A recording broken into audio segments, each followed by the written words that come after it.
live over here. And we are rocking and rolling. Let's get it. Let's get it. Let's get it. What's going on, family? What's going on Instagram? What's going on YouTube? Let's see if I can invite a couple folks on in the room. Come hang out with the God. See who's up. What y'all got going on? Yes, sir. Yes, sir.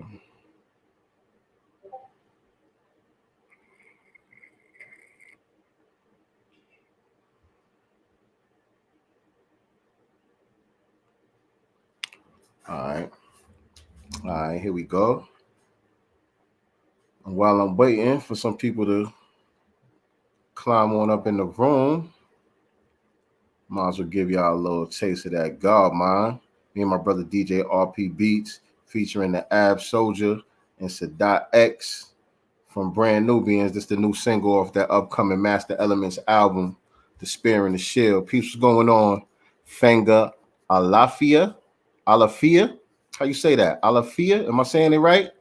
I don't want to mess your name up. How you doing? Peace, peace. It's that God mind off that new project, The Spear and the Shield. Check it out.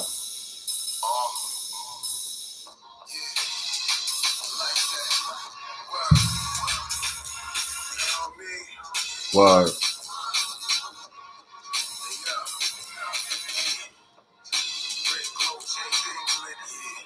Yo, Lord, don't start rambling.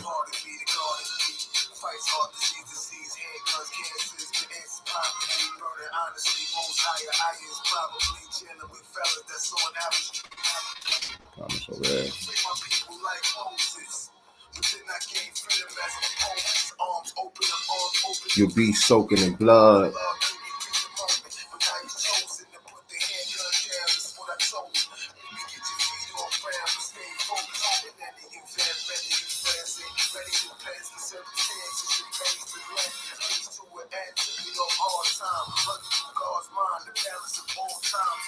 Daily meditation, deep breathing. I think it's time. Got a couple of topics I'm going to be touching on.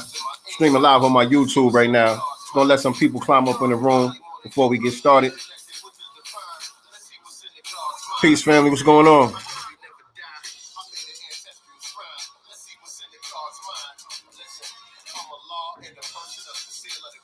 That mean your arms too short like Tar Anthony Shaw. My reputation supersede me. That's the scariest part.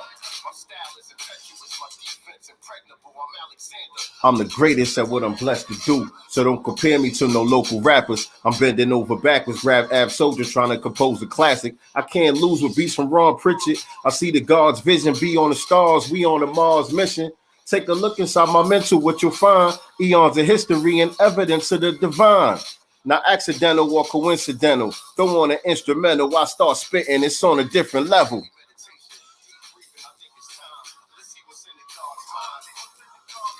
Peace, peace. What's going on, family? How y'all doing tonight? Let's see what's in the God's mind. Let's see what's in the God's mind.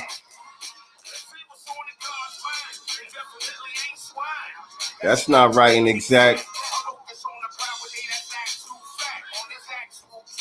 The great .x. Today's math.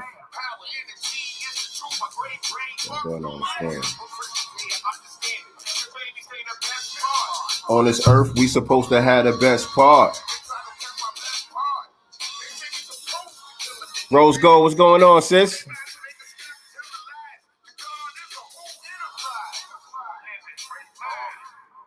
Daily meditation, deep breathing. I think it's time. Let's see what's in the God's mind. Let's see what's in the God's mind.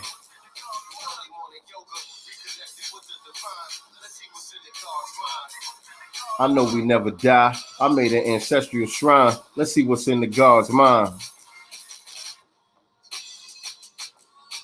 That's it right there, family. That's it right there, family. That's that new single, God Mine. Your boy, Sincere Love to God, alongside my brother DJ RP Beats, featuring the Ab Soldier and the legendary Sadat X from Brand Nubians. Y'all go check that out. Streaming right now on all streaming platforms. You know how it go. You know how it go. Click the link in my bio. Click the link in my bio to get access to that new single right there. Available everywhere. Y'all make sure y'all go check that out and stay tuned for the full project, man. We putting the finishing touches on that thing right now, man. We working real hard to get some dope music to y'all. The new project with me and my brother DJ RP Beats called The Spear and the Shield. As y'all know, we are Master Elements. Master Elements. You know, we like the new Pete Rock and CL Smooth. We like the new Eric B and Rakim. You know what I'm saying? I'm the MC. He's the DJ. You know what I'm saying? Yes, sir. Yes, sir. Sadat X on that joint. Peace to the God. Peace to the God. Word up. Definitely proud of that one. I'm proud of this whole project, man. I definitely can't wait for y'all to hear this one. We got some special guest appearances for y'all. We got some real heavy topics that we're going to be touching on with this one. The beats is incredible. The production is ill. You know, the concepts. I can't wait for y'all to hear this one, man. I can't wait for y'all to hear this one. So y'all stay tuned for that, man. I'm going to be dropping, you know, new updates about that as well as we get closer and closer to the release date. So y'all definitely want to stay tuned for that. But yeah, man, what's going on with y'all tonight, man? Everything good? Everything good with y'all over there on Instagram, over here on YouTube? I'm streaming live on my YouTube channel right now. So all my Instagram people, I'm not going to stay on the Instagram for the whole time. So if you want to listen to the whole broadcast, you can go over to my YouTube channel at Sincere Love to God. I'm at Sincere Love to God on all social media platforms. You can make sure you're following me, make sure that you subscribed, all of that good stuff. Peace to the head chemist. How you doing, sis? J Lo Ware, what's going on, family? Mama Love in the building. What's good? What's going on? So yeah, y'all make sure y'all following me on all platforms at Sincere Love to God. But I'm gonna broadcast this full broadcast is gonna be streaming on my YouTube channel. So if you want to tune in for the full broadcast, y'all make sure y'all come over there and join me over there because I'm gonna need to share my screen and things of that nature, and y'all not gonna be able to see it here on IG, or I would just stream the whole thing on IG and let y'all tune in from the comfort of your IG channel. You know what I'm saying? But I got things I want to share on my screen with y'all. So if you really want to get in tune with what's going on tonight, with the topics that we're going to be covering and things like that, come on over to my YouTube channel and check out the live broadcast right now. Peace. What's going on? Different results. How you doing, sis? What's going on? Appreciate y'all joining me tonight. The topics ain't going to be too heavy. You know, we just updating the people on some of the things that's been in the news this week, some of the things that's been going on. You know, I covered a lot already on my social media channels. You know what I'm saying? If you following me on the gram, you already know I've been touching on the whole situation with the so-called anti-Asian racism rhetoric that's been going on. You know, how they're trying to scapegoat black people for everything, as always. You know what I'm saying? I've been talking about what else? This whole agenda that the white LGBT community has been pushing, you know, low key. You know, if you following me on the gram, you see what I've been talking about. But like I said, tonight we're not getting into nothing heavy like that. We're gonna just cover some pretty light topics, man. I want to talk about some of the things that's been going on in the news.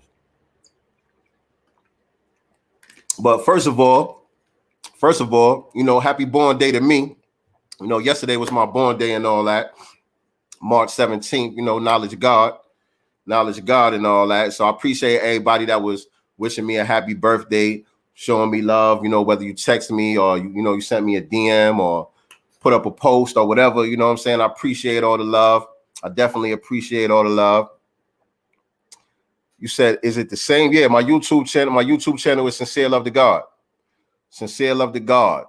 Anytime you want to find me on any platform, it's gonna be Sincere Love to God, man. I keep it the same, so we don't have too much confusion. You know what I'm saying? You want to find me on Twitter, you want to find me on Facebook, wherever. It's gonna be Sincere Love to God. You know, on Clubhouse, I don't be on there too much, but sincere love to God. Thank God for you, brother. Oh man, I appreciate that. All praises be to the Most High. All praises be to the Most High, man. I'm just doing my job. You know what I'm saying? Like I said, my job, I'm not the leader of nobody. I'm not the master teacher out here. I'm a master student. You see my hat say right there? Master student. You know what I'm saying? And so my job is to just translate the lessons that I learned from the master teachers. You know what I'm saying? The things that the master teachers came along and tried to teach us all of these years. You know what I'm saying? All of the things that I learned from them. So does your mama. Thank y'all for showing my baby some love. Shout out to my mama, y'all. Y'all make sure y'all say peace to Mama Love in the building. Y'all make sure y'all say peace to Mama Love in the building. But yeah, that's my job, man. I consider myself to be a signal booster for the master teachers and the grand master teachers, all of those who came before us that gave us the jewels that we need in order to empower ourselves. You know what I'm saying? People like, the most honorable Elijah Muhammad. You know what I'm saying? People like Dr. Ben, John Henry Clark, Ivan Van Sertima. The list goes on. You know what I'm saying? Even the living legends like, Anthony Browder. You know what I'm saying? All of the master teachers out there, man. The list goes on and on and on. You know what I mean? Shout out to the brothers that's out there doing it right now in real time.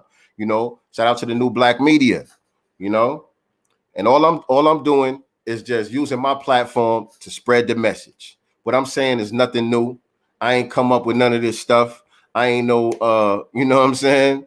I ain't the originator of none of this stuff. I'm just the signal booster. My job is to make the message spread, you know what I'm saying, for those that resonate with the sound of my voice. That's what I utilize my platforms for, whether it's through rap, whether it's through social media, podcasting, books and things like that I'm working on. That's my job. So I appreciate y'all tuning in. Those of you that do resonate with the sound of my voice, I definitely appreciate y'all tapping in with the God. You know what I'm saying? I'm here for you. I'm just here to build. She said, I wish I was younger learning about self. It ain't too late. You still breathing. You still here. You know what I'm saying? You got up this morning, so the job ain't done yet. You got up this morning, so that's proof right there that the job ain't done yet. You know what I mean? So like I was saying, for me, yesterday was my born day. You know what I'm saying? I'm 42. I just hit 42 laps around the sun, and I'm still learning every day. You know what I'm saying? I'm still learning. That's one of my favorite things to say, and I got that from one of the master teachers as well. Shout out to Neely Fuller. I'm still learning. We all still learning. Knowledge is infinite. You know what I'm saying? So it's all good. It's all good. We getting it together as a family. Shout out to the whole black family. We all getting it together one day at a time. Am I right? Appreciate it, good brother. Appreciate it. You 48, I'm right behind you. I can't never catch you, but I'm right behind you though. You know what I'm saying? Shout out to all the over 40s. Shout out to the 40s and over. You know what I'm saying? And I just learned, speaking of birthdays, I'm gonna give a big happy born day shout out to the God Richest Islam. I just learned that me and the God actually share a birthday. I wasn't even aware of that, man. I was just with the brother this past Sunday down at the CDC, talking about all this stuff going on with the vaccines and all of that. You know what I'm saying? I was out there this past Sunday. So peace to the God Richest Islam, man. Happy born day to the God. I didn't even know we had the same birthday. You know what I'm saying? But I was out there. I actually broadcasted his whole speech live on my Instagram channel. So, if y'all want to check that out, if y'all want to get some of that good information that is definitely much needed at this time right now with all the confusion that's going on with this. I don't want to talk too much about it because I don't want to get no strikes. I don't want them to, take my page down and nothing like that. You start talking about that shot. You start talking about that shot on your channel, they start giving you all type of strikes and all that. You know how YouTube do and Instagram. But for those that do want to check it out, it is still up on my Instagram page. I'll make sure y'all following me at Sincere Love the God on Instagram, and y'all can check out the entire broadcast of this past Sunday with Richest Islam speaking outside of the CDC, giving about a lot of facts and information about things that's going on with that shot. With that shot. Yeah. You know, freedom of speech, blah, blah, blah. What does it really mean? What does it really mean? You know, they pick and choose how they want to apply it, who they're going to apply it to, things of that nature. What does it really mean? You know what I'm saying? You know, the only rule that counts in a white supremacist society is I'm white and I say so. You know, that's the only real law. That's the only real rule. That's the only thing that they truly abide by. I'm white and I say so. So it's whatever they say at whatever particular time. That's what the rule is. You know what I'm saying? That's how that goes. So yeah, happy born day to me. Happy born day to the God, Rissa Islam. So all my IG people, man, I'm about to get off of here. If y'all want to finish listening to the broadcast, like I said, come on over right now. Come on over to my YouTube channel and check me out. Check me out. I'm gonna be getting into some interesting topics tonight, man. I'm gonna be sharing my screen with y'all, letting y'all get into the information and all that. We're gonna chop it up. So log off of here, log off the IG for a minute. Come on over to YouTube, type Sincere Love to God inside the search box, and you're gonna see me live. Sincere Love to God on YouTube, and you're gonna see me live right now. Right now. As a matter of fact, let me pull up these comment section. Let me see who up in this joint. Oh, I can't see y'all.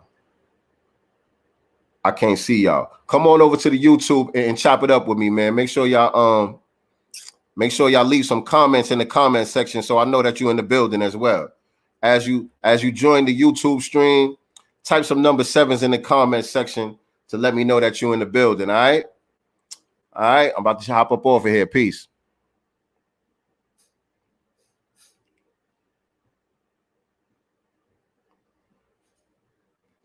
All right, bear with me for 1 second, YouTube. Let me let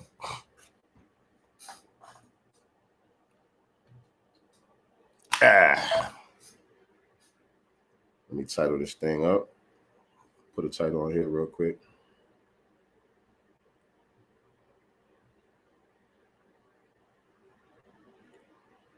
One second, y'all.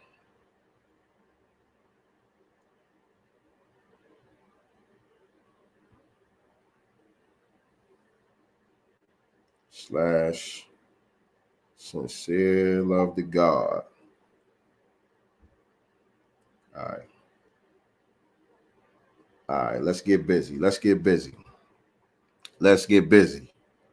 What's going on, family? Welcome to another episode of Sincere Love to God cast. I'm your boy, the God, Sincere, and I'm here. I'm here to chop it up with y'all. Tonight. Couple of light topics, man. We ain't getting into nothing too crazy. Couple of light topics, man. Let me see. Oh, one thing that I've been meaning to talk about, I haven't posted anything about it, but I was paying attention to a couple of moves that Hov been making recently. Hov been making a couple of power moves recently, man. And one of the power moves that he made, he sold the majority share of Ace of Spades. Peace, what's going on? Audrey, how you doing, Queen? Appreciate you joining. One of the power moves that Jay-Z made recently, he sold the majority stake of Ace of Spades to the company that owns Hennessy. So he partnered up with them. Well, they bought the majority of the shares of the company, and he's going to remain on the board or whatever case may be. I forgot all the details, but it was a big deal that he made. And, you know, people look at it a couple of ways, man. It's like, you know, why we always got to sell out. You know, we support these brands because we look at it as something that's Black owned. And so that's the reason why we decided to support it in the first place. You know, Jay-Z told us to stop messing with Cristal. We stopped messing with Cristal, and we went and got the gold bottles, the Ace of Spade bottles, because we want to celebrate Black excellence. You know what I'm saying? Because a lot of us, we like to live vicariously through a lot of these celebrities, a lot of these stars, and things like that. So if they doing well, we feel like we doing well. And so a lot of people was disappointed to see him sell the company. Just like I remember a lot of people was disappointed when they sold Rockefeller, when they sold Rockaware. And, it could be looked at a couple of ways, man, because it's business at the end of the day, right? When you're in business to make money. And a lot of times, oh, that's different results from IG. Okay. I see you. That's what's up. A lot of times, these companies are built to be sold in the first place. A lot of companies, that's the goal that the founders and the CEOs have in mind from the giddy up. They want to build a big brand and make until it's worth, a lot of money so that they can sell it off to a larger company and then they go on and do something else. You know what I'm saying? A lot of us don't really understand business, so we take it personal. We take it personal, like that's our brand. How dare you sell the brand? You know what I'm saying? And I kind of get it. I get where people are coming from. You know what I'm saying? Because it's like we don't have enough businesses in the first place. So it's like every time we get a successful business, we get somebody with a successful business, they always want to run to somebody from the dominant society to sell it off. But here's the thing. Like I just said, we don't have enough businesses in the first place. And so if you're a business person and you looking to build a big brand with the goal in mind of eventually selling it off to the highest bidder, when you get up to them levels where Jay-Z is at, he's the only one that's up there, right? Like ain't too many other people from the black community that's up there like that for him to be able to look to do the deal with. So you got to do the deal with people from other communities. You know what I'm saying? Because there's just simply not enough of us that's on that level that can wheel and deal on that level. And so I get it. And so the response to that shouldn't be for us to complain about what Jay-Z is doing with his business. But the response for us is to be able to say, well, damn, how can more of us get to that level?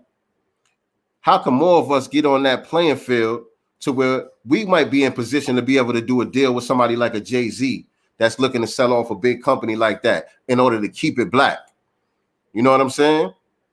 In order to keep it black. You know what I mean? Because it's just not possible to do big business only with black people at this point. Unfortunately, it's not possible to do that. You know what I mean? You're going to have to do business with people outside of the community. You know what I'm saying? So I'm not necessarily mad at Hov. He getting his money. You know what I'm saying? That's his business. He can do whatever he want to do with it. You know what I mean? So that's that on that. That's how I see that. But also another big move that he made recently, and this could be looked at both ways as well. A lot of people's like, you know what I'm saying? Because with the Ace of Spades thing, right? It's like, yeah, it's a black brand, but we talking about it's an alcohol product. So is that really something that's good for the black community anyway? Is that something that we should be supporting and consuming on a consistent basis? Is it something that's really empowering to our people? Not really. You know what I'm saying? Not really. You know what I mean? But, it is what it is. But now, the other big move that he made was he sold the majority stake of Tidal to Square. What's the guy's name?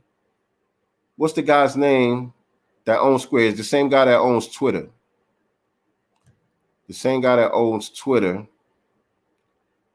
What's his name? Jack something, right? What's his name? Hold up, y'all. I'm trying to look up this guy's name. The guy that owns Twitter. I can't think of his name right now. Jack Dorsey? Yeah, it's Jack Dorsey. I believe it's Jack Dorsey is the guy's name. So he stole the majority stake of Tidal to Jack Dorsey, who not only owns Twitter but also owns Square, which is the merchant service. A lot of independent contractors, they use Square. Like, I'm a barber by trade. I use Square on my phone. You just download the app. They send you the little piece that you plug into your phone, and you could just swipe cards to be able to take payments. You could send out invoices to be able to take payments, things of that nature. You know what I'm saying? It's kind of like almost like a PayPal or Cash App or something like that. You know what I'm saying? And so I thought that was very interesting. Now, again, like I said, people look at that both ways too, because a lot of us who use Tidal, which me, I'm a Tidal user. A lot of us use Tidal because we want to support Black business, right? We want to support one of our favorite MCs, one of our favorite rappers, some of our favorite artists who are part owners in the company. You know, when they launched the company, that's what it was all about. It was about empowering the artists. And, you know, he brought a bunch of artists along with him to be part owners. It was Jay-Z was the majority owner. And then you had like 30, 40 other artists that all came together to buy shares in the company. And they owned the other half of the company, right?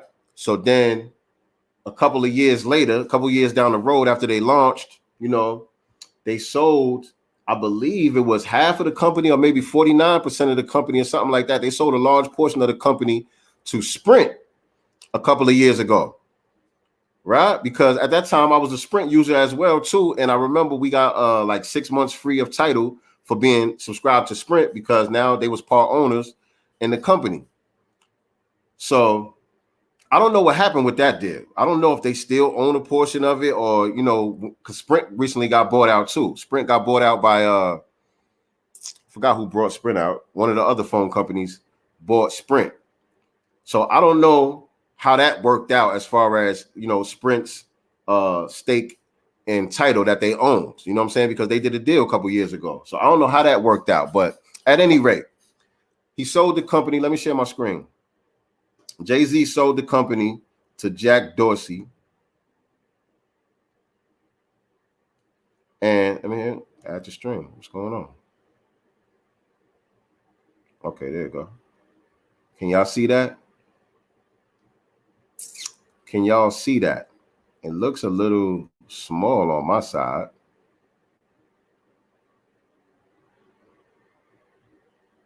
It looks a little small on my side. Can y'all see that? Let me see. Let me scroll down a little bit. Scroll up, actually. So this was an interesting article that was sent to me by one of my brothers in the BWO. You know, 19 Keys been teaching us a little something. We haven't got deep into it yet, but 19 Keys been teaching us a little something about this NFT wave that's taking place in the tech world, right? In the crypto world, right? You know what I'm saying? Because, you know, obviously in BWO, which is Black World Order, for those of y'all that don't know, I'll get into that a little bit later. But in the Black World Order, you know, we learning about how to invest our money, how to diversify our portfolio and things of that nature. And so good here. So y'all can see it. Okay, that's what's up. Appreciate you. So, you know, one of the things that 19 Keys been talking about is these NFTs. And I've been really trying to do my research and learn as much as I can about the NFTs because it's very important for artists to know. If you're an artist, you definitely want to know what's popping with these NFTs because that's going to be the new wave for us to be able to generate some serious paper and have ownership of our creations, of our intellectual property, and be able to have a tangible asset, although it's digital, but it's an actual asset that you could be able to pass down through generations and all of that. So I don't know a whole bunch about it, so I'm not going to try to get too deep into it. I don't like to speak about things that I don't really know like that. But if you're an artist of any kind, I don't care if you draw, if you sing, if you rap, if you dance, I don't care what type of artist you are. If you are a creator in any way, shape, or form, you need to be studying and researching as much as you can about NFTs at this point in time. You know what I'm saying? Because that is the new wave for us to be able to really get to this paper and start creating some wealth for our families. And so with this Jay-Z deal with Square buying Tidal, that was very interesting because people are saying, damn, why would Square, you know, like I said, it's a merchant service. Why would a card swiping service be interested in a music streaming service? Right? Why would they want to get in business with that type of company? They don't seem to go together. But when you start to understand NFTs and how these things are working on the blockchain, on the Ethereum blockchain and all of that, and how artists are going to be really converting over into this NFT wave, and really for the mainstream artists they about to get raped all over again. I can see that coming already. Let me talk about that a little bit before I even get into that. The mainstream artists that's already signed to these labels, the ones that are lazy learners, the ones that don't want to do their research and figure things out on their own, they about to get raped all over again, because I already see that these companies are coming in to middleman the game. The companies that understand this technology, that already know how the game is about to go with this technology, they coming into the mainstream artists. I seen it with not Trey Songz. What's his name? What's that kid name from Canada? The one that shot Megan Thee Stallion, or so-called shot Megan Thee Stallion. I'm sorry, allegedly shot Megan Thee Stallion. Let me cross my T's and dot my I's here. What's his name? Damn, I keep wanting to say Trey Songz. It's not Trey Songz. Tory Lanez. Tory Lanez. So I seen the company already approached him. Yo, your next project, man, we should do an NFT. You know what I mean?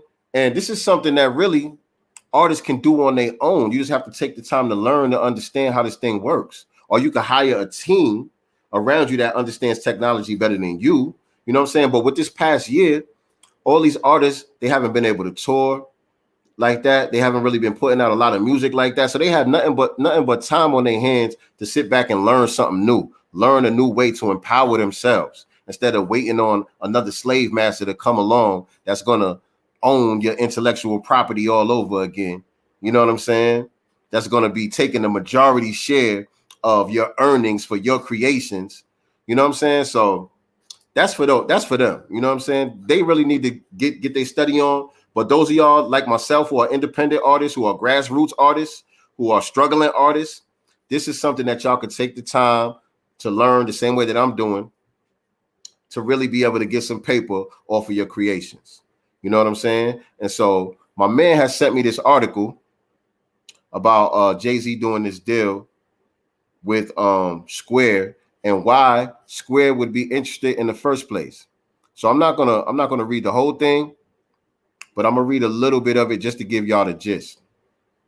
Why on earth would a payments company buy a music streaming service? By now, you should have heard of non-fungible tokens. I forgot to tell y'all, NFT stands for non-fungible tokens, y'all. And the change they are driving in the art and music world. The space is moving very rapidly, and economic models for scarce digital media are emerging. Musician Grimes has sold her print for $6 million. DL3LAU sold out a crypto digital music album for $11.6 million. Beeple's NFTs are currently in auction for $3.5 million at Art House Christie's, while Nifty Gateway had a single one of his pieces go for over $6 million. Even more interesting is the impact on royalty models and intellectual property ownership. Blase, blase, blah. Right? Let me see.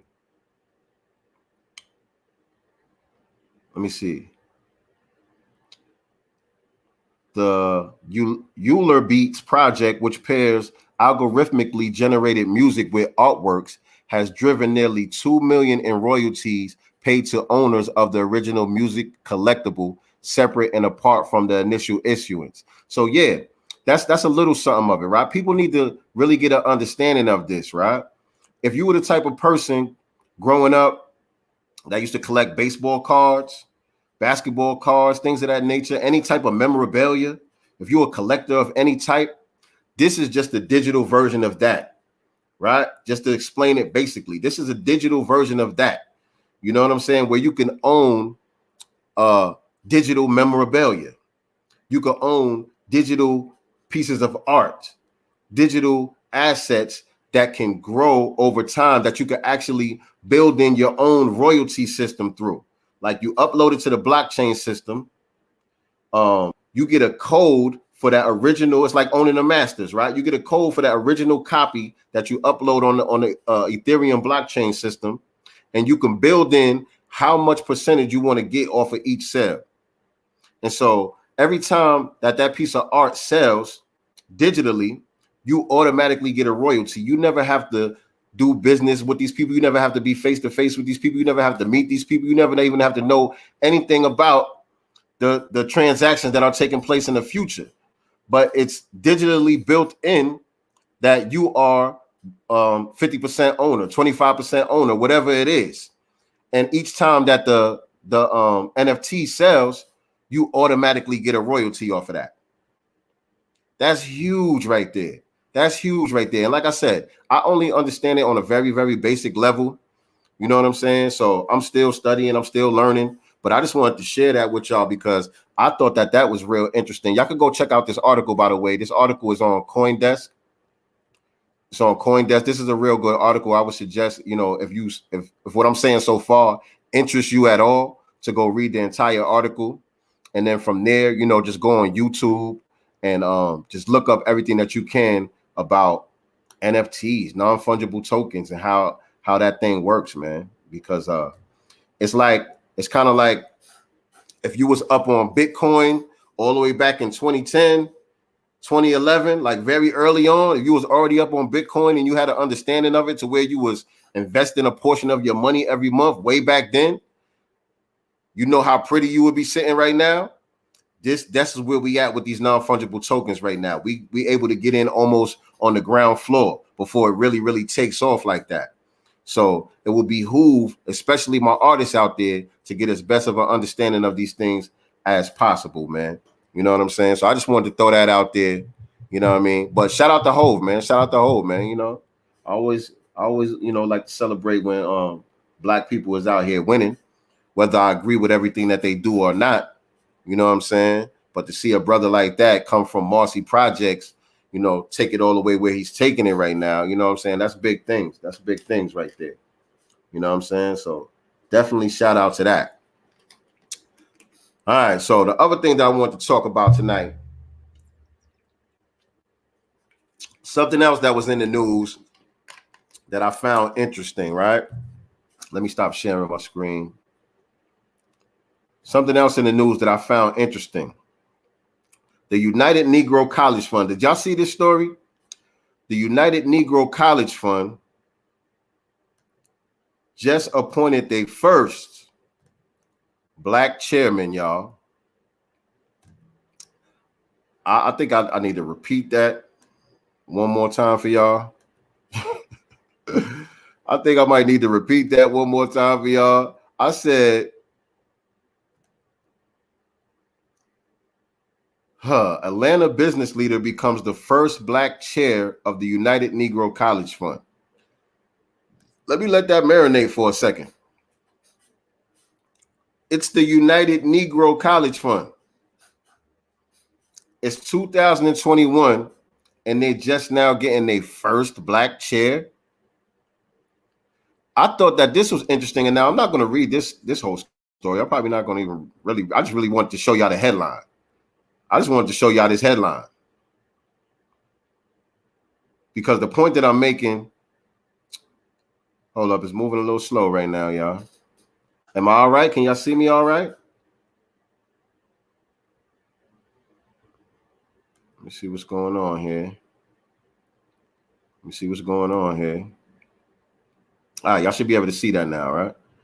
I'm just showing the headline. I'm not really going into the story because the point that I'm making really has nothing to do with the story. But it's just something for us to think about because you wonder why we're not ever able to get anything done, right? You wonder why we always looking at these black organizations, not just United Negro College Fund, but when you think about the NAACP, which was founded by white people, when you look at the Urban League, you know what I'm saying? When you look at the Congressional Black Caucus, all of these so-called black organizations that are supposed to be in place to help empower black people and rectify some of the issues that we have, you wonder why these organizations been around so long and we haven't moved an inch. We haven't gotten anything done. It's because really these things are really owned and controlled by white folks. You know what I'm saying? It's nothing more than controlled opposition. It's nothing more than controlled opposition. So this is the reason why we never get anything done. Pardon me, y'all. Hold up. It's my wife. Let me make sure my wife is good. She just landed. She just landed. Okay. Flight just landed. Damn, that was a long flight, wasn't it? Oh, nah, it's right on time. It's right on time.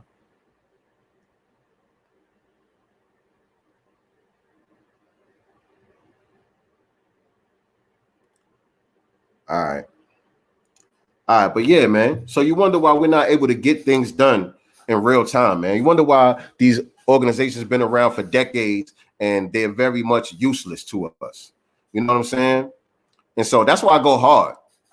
That's why I go hard at a lot of these organizations, at a lot of these so-called civil rights leaders and all of that stuff, all these people that been propped up by the dominant society as our representatives. That's why I go hard at them.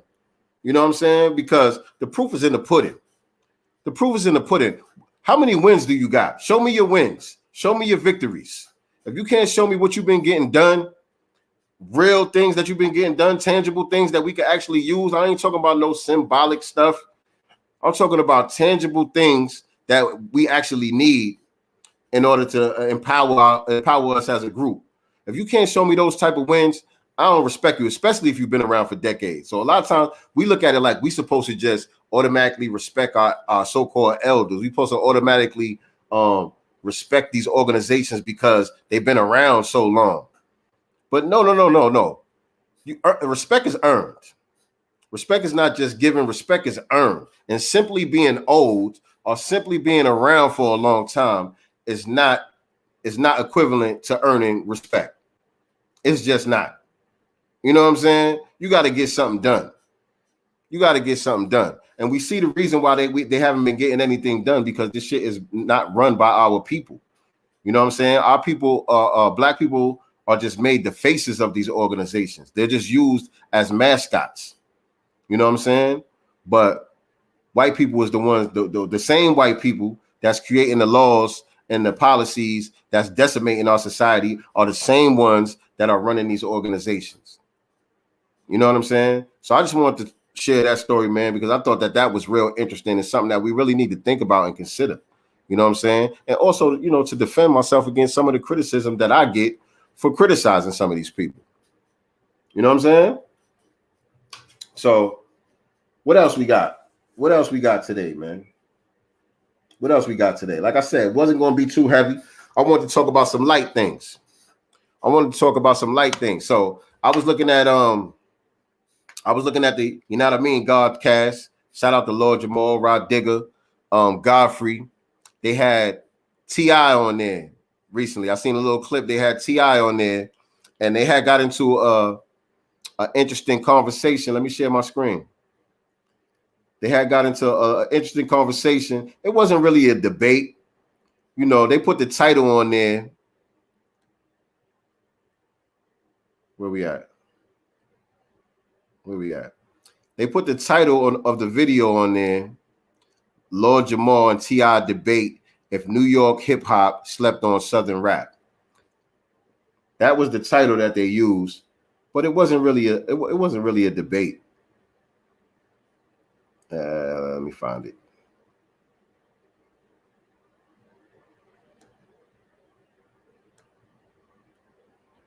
It wasn't really a debate.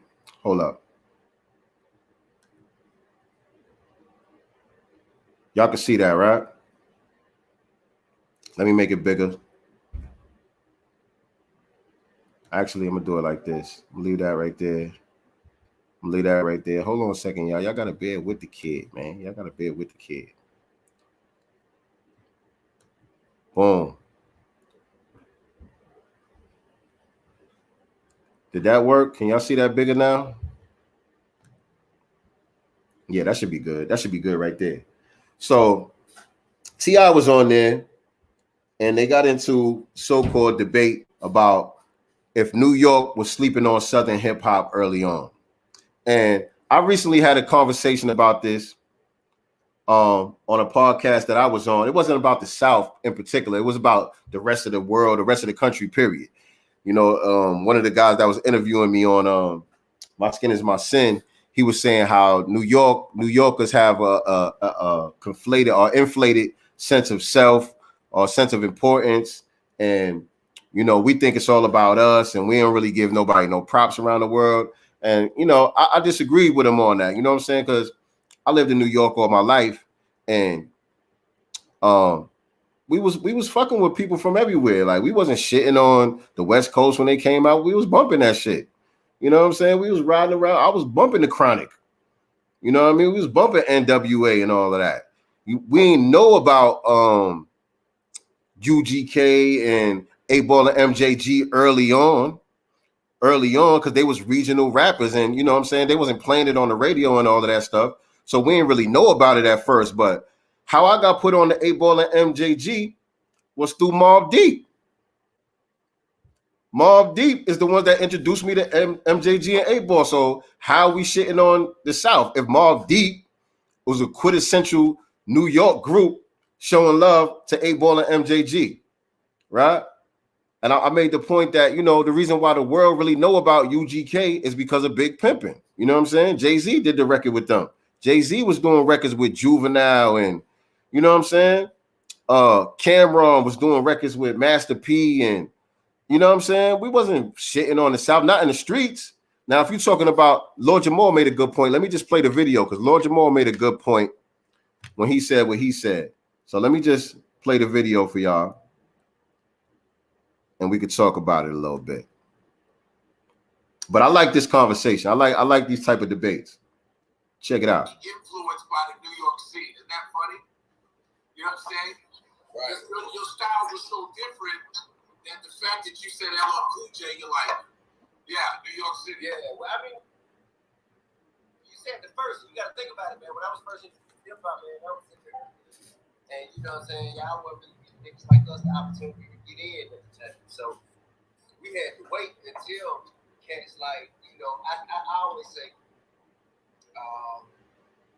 Kilo Ali and Sammy Sam crawled.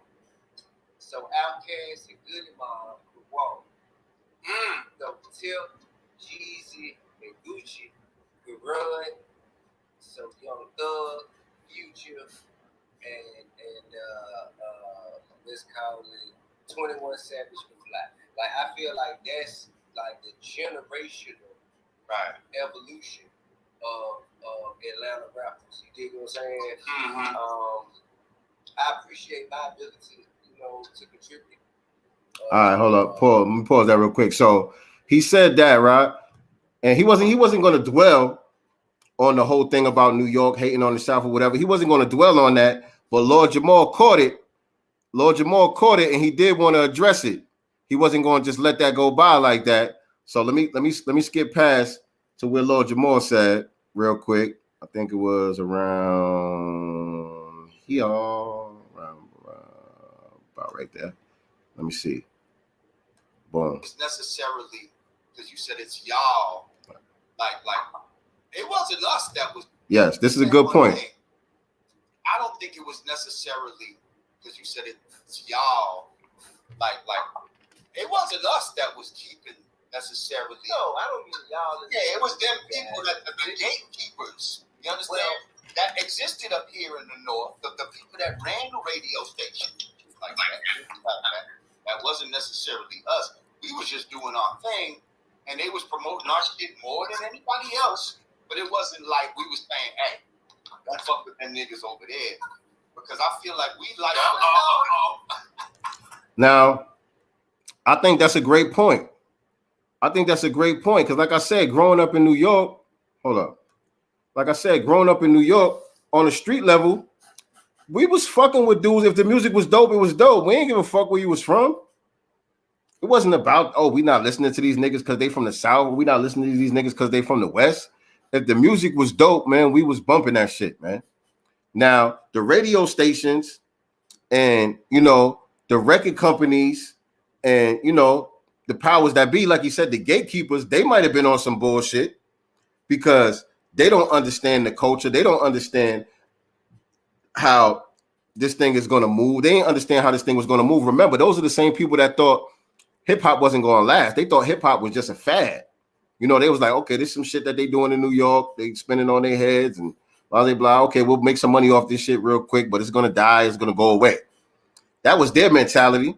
So, you know, to hear somebody rapping from Milwaukee or, you know, some other remote part of the country or somewhere, in their minds, they was like, oh, ain't nobody gonna listen to that. So they wasn't playing it on the radio. The record companies wasn't investing in it. They wasn't putting big budgets behind them.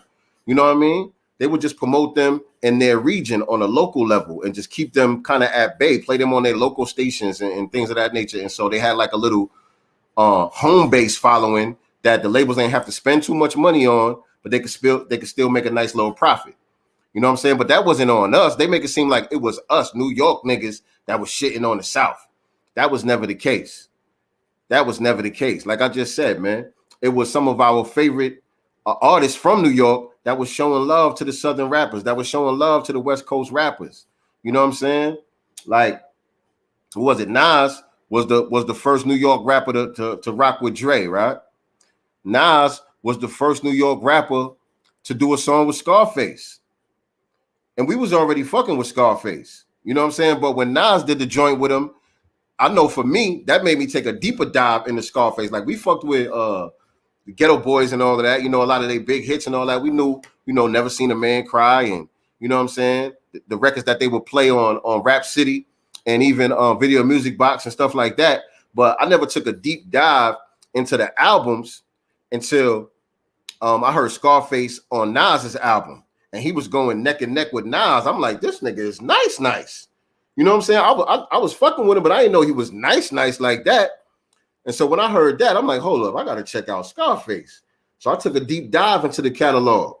You know what I'm saying? Because of a New York nigga. You know what I'm saying? So it wasn't that we was shitting on them. I don't like when people say that, man. That's just false.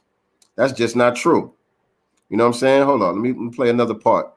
Because Rod Digger has says something too, right? She made a good point too. Hold on.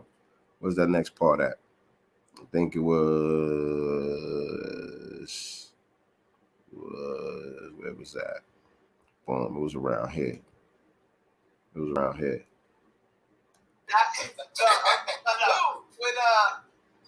I started like analyzing hip hop growing outside of New York, like as far as like the New York beats, like we were always looking for like a certain lyricism, right?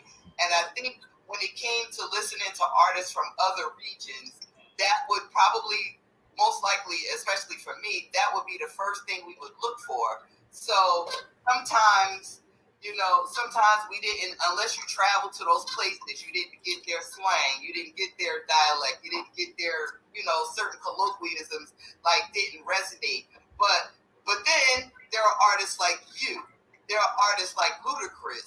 There are artists like 3 Stacks who we would say like, okay, these are Southern niggas, but like they rhyme. So it wasn't like, at least for me, and I know like a lot of my peers, like when it comes to critiquing and analyzing other artists, it wasn't really like, nobody fucks with New York artists, or East Coast is where it's at.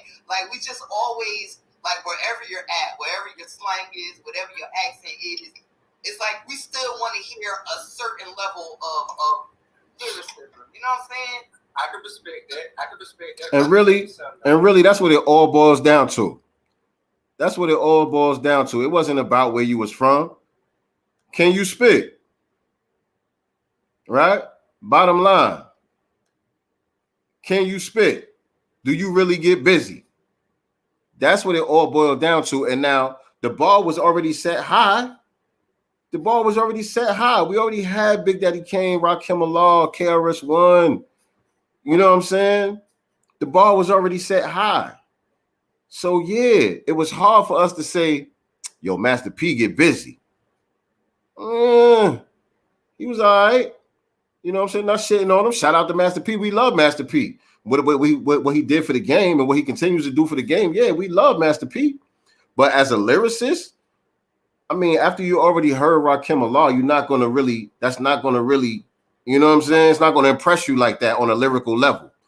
Like, unless, like Digger said, if you've been to these places, you understand the culture, you understand the slang, you understand the vibe, then you more susceptible to be able to tap in. But if you've been in New York all your life and you don't know nothing about what's going on down there and all that, it's going to be a little harder for you to understand why somebody from New Orleans really love a Master P or who else? Who else got used as an example? Because you got a lot of nice niggas from the South, man. Like Trick Daddy Get Busy. You know what I'm saying? Rick Ross is one of the most underrated MCs out there. Like he get busy. You know what I'm saying? But somebody like, let me see who they really love in the South, like Pastor Troy, right? I know a lot of Southern niggas that they love Pastor Troy. That shit come on, them niggas get turned the fuck up. But if you've been in New York your whole life, and you from my era, you know what I'm saying? You grew up around that time when I grew up. Pastor Troy ain't really gonna do it for you like that. Because like Digger said, the first thing that we look for is lyricism. And the lyricism just ain't there like that. That's not no diss to Pastor Troy. That's just what it is. You know what I'm saying? But that's all, man. I like those conversations, but I really feel like we need to have more of those conversations to kind of clear some of this stuff up, because that's been a misconception about New Yorkers for a long time, is that we hated on the South or that we hated on the West or whatever the case may be. And that's just not what it was, man. Blame that shit on the gatekeepers and the powers that be. The streets wasn't hating on nothing, man. If that shit was dope, we was with it. You know what I mean? Scarface in my top 5. Ice Cube way up there for me. You know what I'm saying? Like I said, Rick Ross, one of my favorites. You know what I'm saying? It ain't about where you from. It's can you spit or not? That's the bottom line on that. That's the bottom line on that. Which brings me into my next topic. This is a good segue right here. Speaking about lyricists, in order for you to qualify as one of those top lyricists, based off of my criteria, based off of New York criteria, you know, us being the founders of this thing, you have to write your own shit. And so this morning, actually, on the Breakfast Club, somebody sent me a clip. Matter of fact, RP, shout out to DJ RP Beats, my partner in rhyme. He sent me a clip from the Breakfast Club this morning. They had Gilly the Kid and let me share my screen. They had Gilly the Kid and Wallow on the Breakfast Club, and they was talking about ghostwriters. Let me pull that up.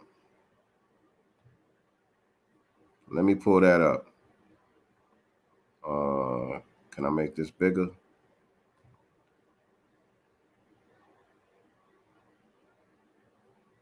Let me enlarge that real quick. Can y'all see that pretty good?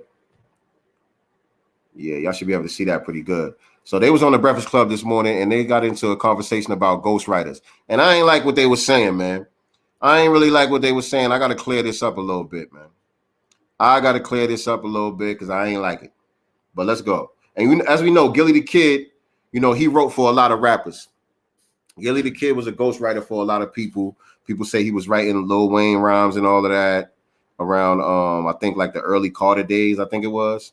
He was writing for a lot of Wayne and a lot of other people, you know, from what I understand. But this is their perspective on ghostwriters. So do you respect an artist like Drake or an artist like Wayne who doesn't necessarily always write his own rap? Let me just tell you something, man. Music is about going in the studio, having fun, expressing yourself. Sometimes there's one person in there, sometimes there's 3 persons in there, sometimes there's 5 people in there. You feel what I'm saying? And it's all about cooking up the best. I'm gonna say this though: if you read the greatest music in the history, there was a bunch of writers. Go back to the covers, right? Like people keep fronting, like a lot of these great, some of our greatest artists, they didn't have people that write shit for them, or been around, or you done seen the flow. You done seen flows like Beyonce don't write all her music. Rihanna don't write all her music. We the only ones that's so focused on writing. We the only genre of music that's so worried about that. Everybody else, most of their hits, they didn't even write. That's why rappers be having a limited shelf life. We have a limited like that. Guess who don't care that Drake ain't write that music?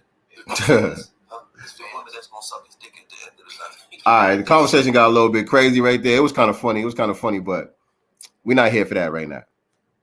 Let me take that off the screen. So I disagree with that shit, man. I don't like the narrative that they pushing with that shit, man. You can't compare it. He said we the only genre that make an issue out of that. And there's a reason for that. Because when it comes to rap in particular, you cannot compare that to Beyonce, Rihanna, Michael Jackson, the goddamn Temptations or whoever. You can't compare that because for the simple fact is this. If you sing, that doesn't necessarily mean you're a songwriter. If you sing, that is your talent, your voice. Your God-given talent is the fact that you could sing, right? That doesn't necessarily mean that you can write songs. And that's okay for them. But if you a rapper, if you an MC, then your God-given talent is supposed to be the fact that you can write rhymes.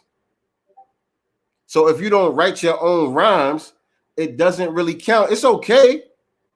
It's okay. You can still be an artist. You know what I'm saying? We got a lot of dope artists over the years that didn't write their own rhymes. You know what I'm saying? Big Daddy Kane was writing for Biz Markie. You know what I'm saying? I understand MC Light had some people writing for her back in the days. You know, Dr. Dre didn't write none of his stuff. A bunch of people. And it's okay. But you disqualified from being the best MC. You disqualified from being top 5, top 10. You disqualified out of that conversation if you don't write your rhymes, because the gift is supposed to be the fact that you could write rhymes. You know what I'm saying? Anybody could spit the damn rhyme. I could write a rhyme for pretty much anybody. You know what I'm saying? That's why even look at the little white girl. What's her name? The little Catch Me Outside chick. Right? I seen a clip with her a while back where she was saying after she went viral, you know, she went viral, Catch Me Outside. How about that? When that shit went viral, they flew her out to LA. I forgot which record label it was. They flew her out to LA. They say, yo, you like rap music? And she was like, yeah, I like rap music. They said, you want to be a rapper? And she was like, well, I don't know how to rap. They was like, don't worry about that. We got some people that's gonna write for you. She like, well, yeah, shit. And they gave her a record deal. They gave her a record deal and they got a bunch of people to write some rhymes for her, and now she's a rapper. So anybody could do that. But if you're supposed to be an MC, the talent is the fact that you can rhyme. The talent is the fact that you can come up with these metaphors, with this wordplay, that you can tell a story, that, you know, you could come up with these cadences and this delivery and all of that stuff. It's original. It was developed in your mind. That's supposed to be your God-given talent. If you don't have that God-given talent, then you are disqualified from being the best MC. You are disqualified from being in the top 5 or the top 10. So don't compare us with other genres. That's what's unique about our genre. That's what's unique. It's okay. You can still be a dope artist that doesn't write their rhymes. That's perfectly fine. But you cannot be called or considered the best MC or one of the best MCs if you don't write your own shit. What is it based off of? Because if whoever is supposed to be the best MC, right? Andre 3000. If the Andre 3000 is the best MC, right? And he's writing rhymes for Bad Batty, does that now make her the best MC? Does that make her one of the best MCs because her ghostwriter is Andre 3 Stacks? You know what I'm saying? Is Dr. Dre the best MC because his ghostwriter is Ice Cube? No, Ice Cube is the best MC. All right? Dr. Dre is an artist. He's dope, but he's the best producer. He's the best producer. You know what I'm saying? But you can't be the best MC if you don't write your rhymes, man. So I don't like that argument that they put up, man. That's bullshit. And I hear a lot of people pushing that. A lot of times they try to push that narrative. That's bullshit. That's bullshit. They doing that. They started doing that. That narrative came to prominence ever since Drake got outed for having Quentin Miller write some of his rhymes, right? And now we know Drake can write. Drake is a writer. Drake can be considered one of the best MCs in my book, even though he did have some of his stuff written by Quentin Miller. But Drake writes the majority of his stuff, and he writes for other people as well. Drake has written enough stuff that we understand he does have the God-given talent to do what he does. So it's okay to consider Drake one of the best MCs. But this narrative developed when he got outed for having a ghostwriter, and that narrative was put in place to protect Drake's image. That's the only reason why people say that. It's so that we can't shit on Drake. We don't have to use that to shit on Drake. Drake can write. That's all we have to say. Yeah, he had a couple people write some songs for him or whatever the case may be. But guess what? He wrote this, he wrote this, he wrote this, he wrote that. He wrote this for this person over here. This is what Drake wrote. And so we can base his skill level, his talent level, and rank him based off of the things that we know that he did right. We don't have to disqualify him because he cheated a little bit. He got lazy a little bit or whatever the case may be. We don't got to disqualify him for that. So that's the only reason why they started to push that narrative in the first place, man. It was put out there to protect Drake. You know what I'm saying? But it's bullshit. If you don't write your rhymes, you ain't the best MC. And that's that on that. That's how I feel about that. That's not even how I feel about that. That's just the facts on that. That's just the facts on that. And so we've been on here for a little minute, man, but the title of this broadcast brings us to our final topic for the night. Kanye West is worth $6 billion, y'all. Just the reports have been coming out. I think it started coming out yesterday, right? Reports started coming out yesterday that Kanye West is worth an estimated $6 billion based off of the Yeezy brand, based off of his music catalog, and what else? The deal that he did with Gap, because you know he's the sole owner of the Yeezy brand, and so he has a deal with Adidas, of course, for the sneakers, and now he's doing a deal with the Gap for, I guess, a more affordable Yeezy line that's going to be coming out through the Gap this summer, I believe. But the narrative that they putting out there to go along with these reports is that Kanye West is the richest rapper of all time. And I should have had a picture or something ready to pull up for y'all, but that's okay. But that's what all the headlines are saying. Kanye West is worth $6 billion, making him not only the richest musician of all time, but the richest Black American of all time. And I got questions. You know what I'm saying? I don't know about that. Now, shout out to Kanye. This is huge. This is big. This is a big deal. And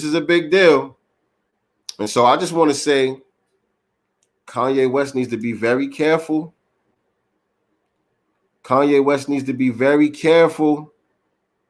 He's already made a lot of mistakes, right?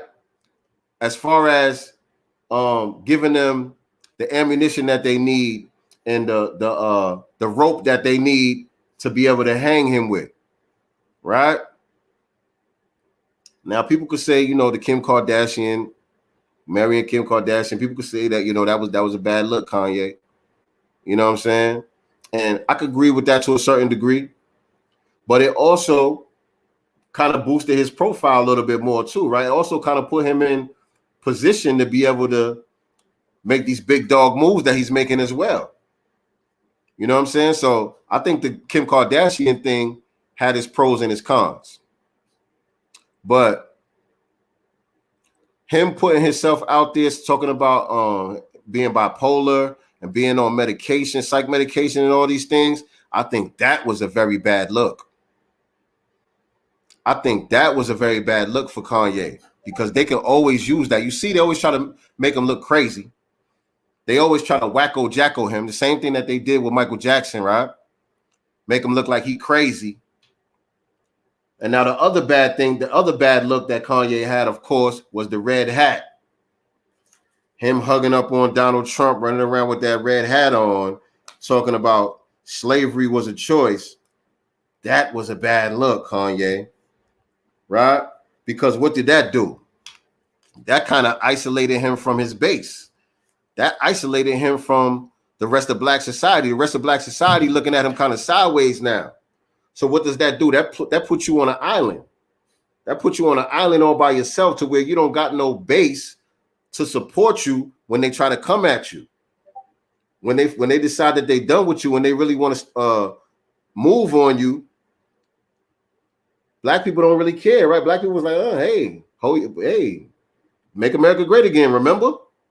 Hey, slavery was a choice, remember? Black people don't want to hold you down because they feel betrayed. You know what I'm saying? So that was a bad look, right? Those two things, I think those two things right there, him talking publicly about allegedly being bipolar and being on medication and all of this stuff, that gives them mad leeway. They got mad room to play with that. They got mad room to play with that to run smear campaigns and make this man look ridiculous. You know what I'm saying? You know how the media do. You know how the media do. And so now when you look at history, they're now saying that he's the richest black American in history. And when you look at history, you cannot name one prominent, well-known black person that accumulated a lot of wealth. Tell me a black person that meets all of these criteria. Prominent, very well-known black person, that's one.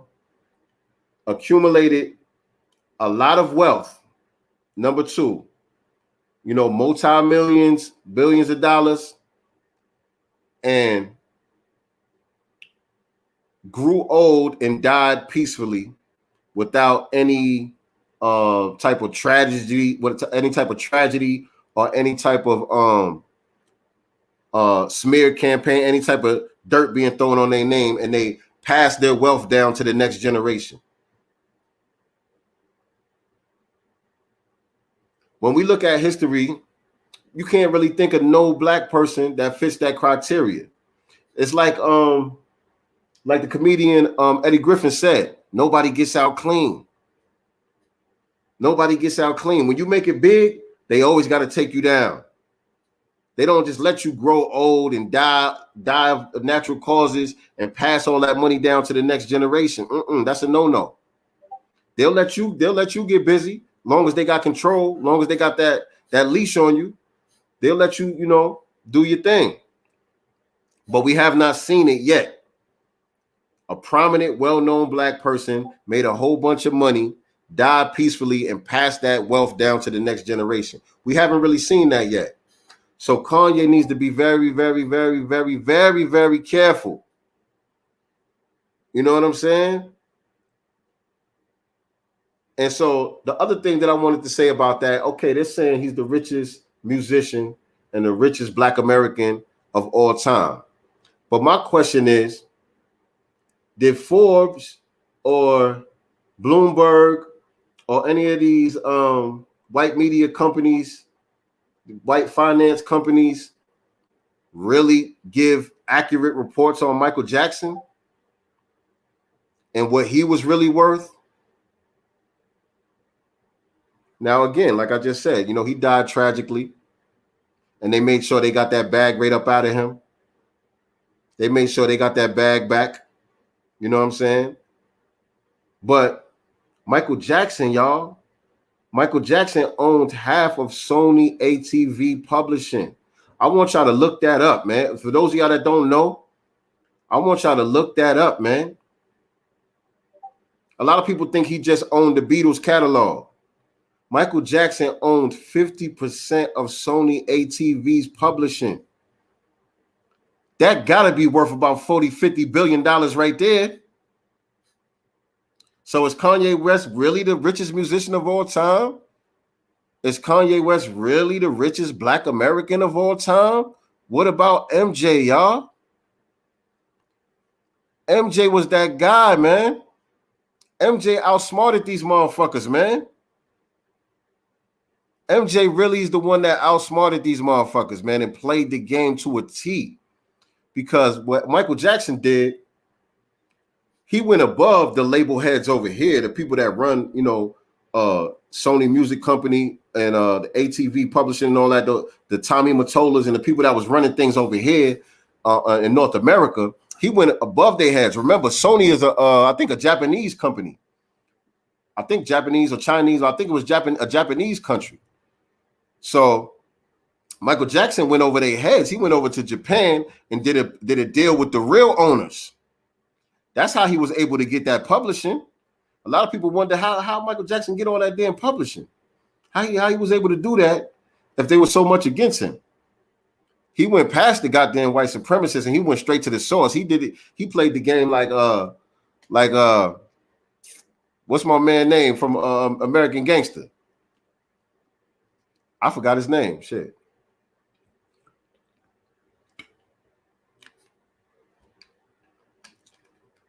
I really forgot his name. I'm drawing a blank. But y'all know what I'm talking about. American Gangster. He went straight to the source. Remember, he went straight over to the jungles over there in Asia and got that heroin. He was getting the purest heroin at the cheapest price. You know what I'm saying? And so that's what MJ did. MJ went over to Asia and went straight to the source and snatched up that publishing. You know what I'm saying? But what did the media do? The media made sure, because in order for them to kill you, they have to make you killable first. And this is why I say Kanye needs to be very careful. In order for them to be able to kill you, they have to make you killable first. This is what they do all over the world. When you look at the FBI, CIA, all the assassinations that they do, all the heads of states and people like that they remove, what's the first thing that they do? They use the media apparatus to paint them as terrorists, to paint them as evil dictators, right? They make them into the boogeyman and the bad guy. So that way, when they kill them, nobody cares.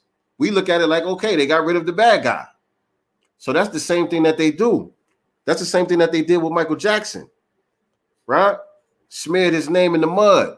Oh, he's a child molester. He's wacko jacko. He's this, that, and the third. You know, so when anything happens, we don't question it, right? And so that's why I say, shout out to Kanye. But I hope the brother understands that the position that he's in. I hope he doesn't think that you can actually succeed your way out of blackness and succeed your way beyond white supremacy, because they don't play the game fair, man. They don't play the game fair. You ain't safe, brother. You ain't safe, brother. So watch how you moving out here, man. Take care of yourself. Take care of yourself, man. That's all I can say about that. But that's that on that, man. Those was my topics for tonight, man. I hope y'all enjoyed the broadcast tonight, man. Another episode of Sincere Love to Godcast in the books. I appreciate y'all tapping in, joining me. For those that wanted to know about the Black World Order, BWO, shout out to all my BWO members. Shout out to all the founders, the BWO founders.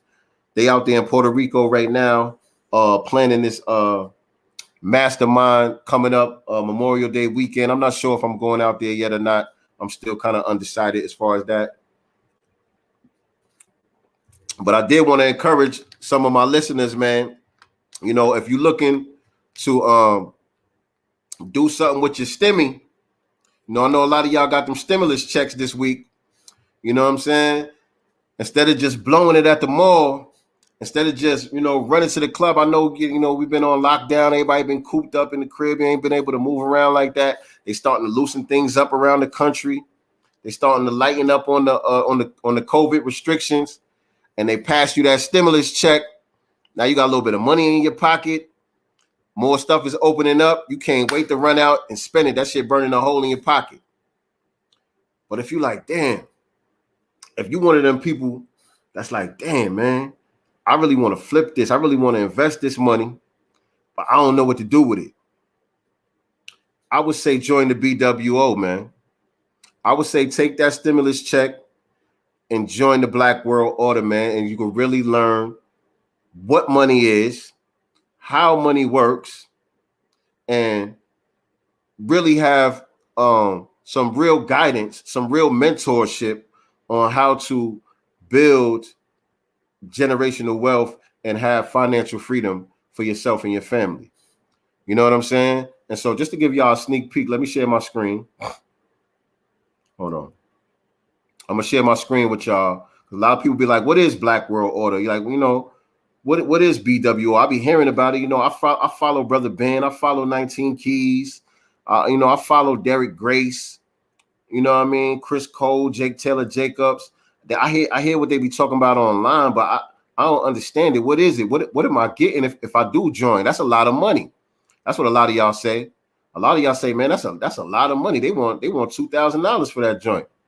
Well, right now, the program is available at a discount price. You can actually get a yearly membership for $1,500, or you could do a monthly payment plan for I believe it's $350 a month. And honestly, a lot of people are making that money back in their first couple of weeks in the program. You know what I'm saying? Just by doing the binary trades that we do with the brother Chris Cole. Just learning, not even learning, because really you making money as you learn, you know what I'm saying, with the binary trades that we do, just following Chris Cole pretty much every morning, Monday through Friday, between 9:30 and 10 a.m. Chris Cole will post inside of our private Discord group.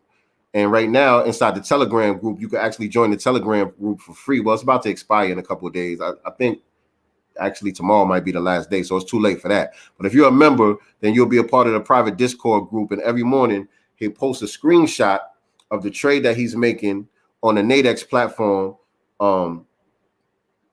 and you simply just copy and paste the same trade that he's doing, and you're able to make the money back that you spent to join the program in the first place in the first couple of weeks. So let me let y'all get a sneak peek at the BWO program so y'all can see what's actually inside if you decide to join. You know what I'm saying? And if you do decide that this is something that you're interested in, please hit me up. Make sure you following me on all social media platforms at Sincere Love to God. Slide in my DM on Instagram, or you could go to www.bwosincerelove.com. www.bwosincerelove.com, and you could join the Black World Order right now. But let me let y'all see what's actually inside the order, right? So you know that what you're getting. Some of the content right here. So when you first come in, if you're a new member, one of the first things you want to do is you want to click on the Q&A, right? So you could get some of your questions answered right off the top by going to the Q&A, right? A lot of questions that people have already been asked and answered right inside of this section here. And right here in the middle, we have our replay vote, which gives you access to all of the live classes that we've had so far, right? This thing launched off in January. So everything from January is here under here, February is under here, March is under here. And, you know, it's a lot of content. It's a lot of content that you can actually use to get yourself started. 7-day basic trading with Chris Cole. Day 1, get started with cryptocurrency in 5 minutes. Day 2, basics of how cryptocurrency works. A lot of people, I know y'all hearing about cryptocurrency. Y'all hearing about Bitcoin. Y'all hearing about all these things. You want to get involved, but you really don't understand it. Join the Black World Order. They breaking these things down. You understand? Day 3, what it means to diversify your portfolio. Day 5, how to store your crypto, right? Then we have our monthly master classes where we go over our portfolios, and Chris actually opens up his portfolio. You get to see $1 million trader's portfolio in real time and see how he's diversifying and what he's invested in. You know what I'm saying? And he's explaining the thought process behind it as well. You know what I mean? Psychology of the money markets, you know, day trading master classes. You know what I'm saying? These are all just some of the classes that we've done so far, right? That was under January. Then you got more under February. The open intelligence call, the monthly mastermind. We do those every month, like I just said. Crypto and options master class. Powerful, powerful, powerful information. Life-changing information, y'all. This is life-changing information. Crypto and options master class number 2. Private banking blueprint, taught by our brother Jake Taylor Jacobs.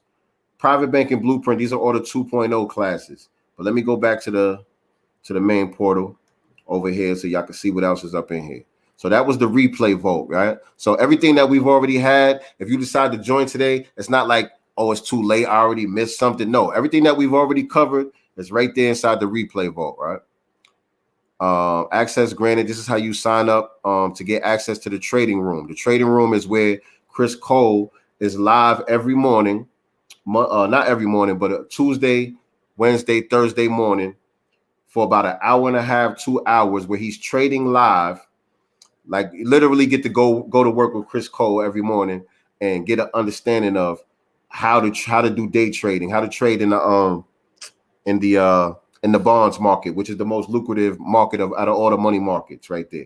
You know, you get to watch $1 million trader trade and explain to you his process, his thought process, and you can actually follow along and make the same trades that he's making.